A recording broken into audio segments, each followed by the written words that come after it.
sex in this movie dies. It's awesome. No sex.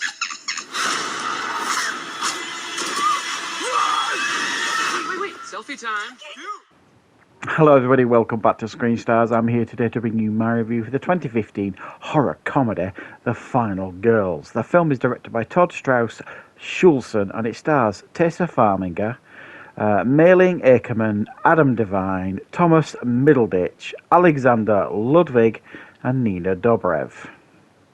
Right, this is a horror comedy that kind of focuses on Tessa Farmiga's character, Max Cartwright, who is a teenage girl. Her mother, Nancy, played by Mayling Ackerman, is like a failed horror actress, and the most famous horror film that she made is essentially like a slasher film. It's like a rip-off of Friday the 13th.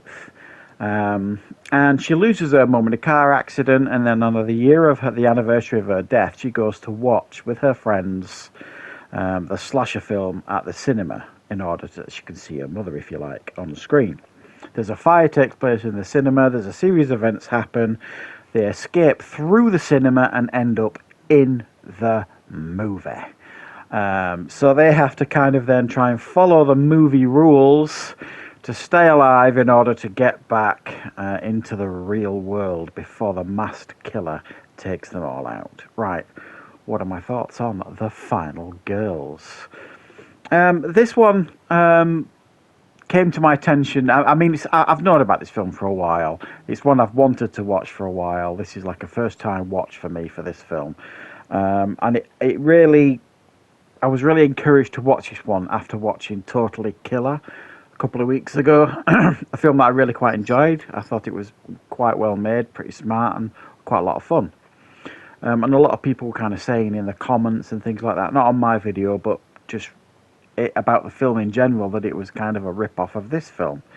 Well, let me just dismiss that now, because I don't think it is at all. I mean, there are some basic similarities between the films, but they are very, very different films. But that doesn't, change the fact that I enjoyed Totally Killer, and I quite enjoyed this as well. I thought this was a lot of fun. It kind of plays around with the horror tropes that we all know and love and roll our eyes at in horror films, the bad writing and, if you have sex in a movie, you're dead and all that kind of stuff. I mean, it really does play around with those tropes here in this film. And there are a few chuckles here and there as well.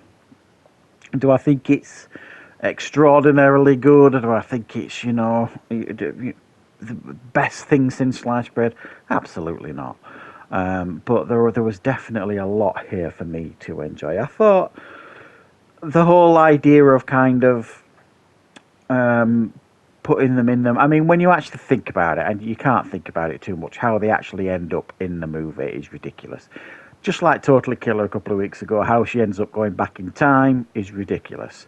Makes no sense. Don't dwell on it. And don't dwell on it in this film as well. It makes absolutely no sense.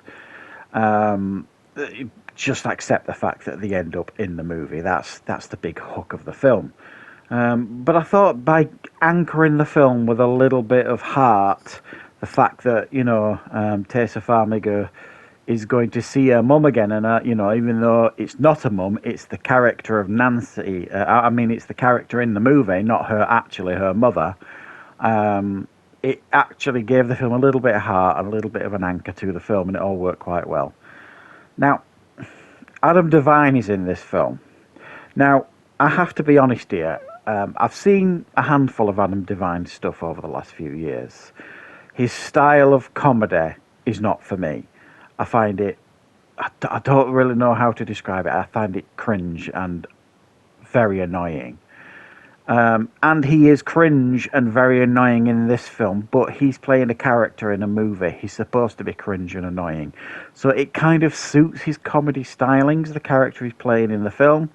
And you can't wait for him to basically be killed by this masked killer that kind of runs around, chopping everyone to pieces. Another thing I quite enjoyed here is the fact that when they initially get in the film, they believe that they can't be killed, they're not part of the film. So the safe.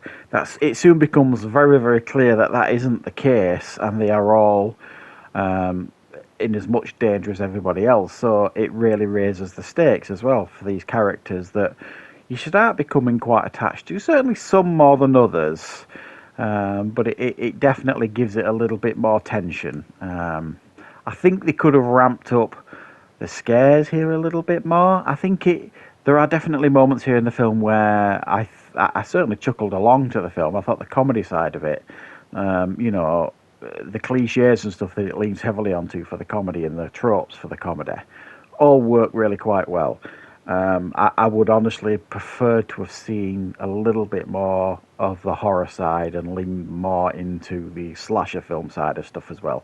Don't get me wrong, you do get to see some typical slasher action going on, if you want to call it that, but it didn't come across as scary anyway. And I think some of the best horror comedies out there can scare you and make you laugh. And this one, it doesn't do too badly in both those areas, but I think it could have done a little bit better on the scare side of things. So I thought this was very nicely made.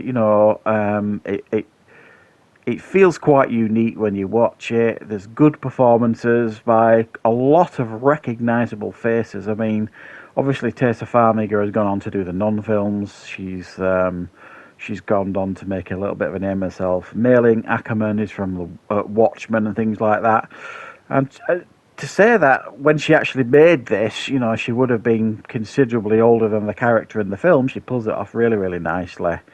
Thomas Middleditch, the movie geek and stuff, he pulls that off. Pulls that role off really quite well. So everybody here plays their parts and plays their parts really, really well.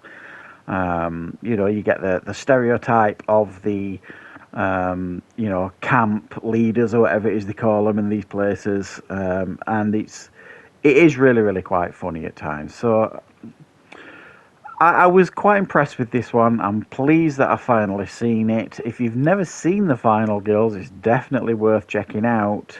It definitely is a bit of a crowd pleaser. It's a little bit of fun to be had here, and it kind of leaves you guessing. You know what I mean? You're introduced quite early into the film when they get into the film within a film of what is typically who is the real final girl sort of thing in the film, and then once she's gone, all bets are off. It's like, well, nobody's safe here. It's quite clever as well how the film kind of leans into flashbacks and stuff, and some of the effects that they use for that. It's quite meta in how it kind of delivers the film, and it certainly, I thought, was a pretty decent attempt at doing a film like this. So yeah, if you've never seen Final Girls, check it out. It's definitely worth watching. There's a lot of fun to be had here. For the rest of you, if it doesn't sound interesting, it's not exactly going to change your world if you see this film. There are, better films out there to check out, but from my perspective, I enjoyed my time with it. So let me know in the comments if you've seen The Final Girls and what your thoughts are on it.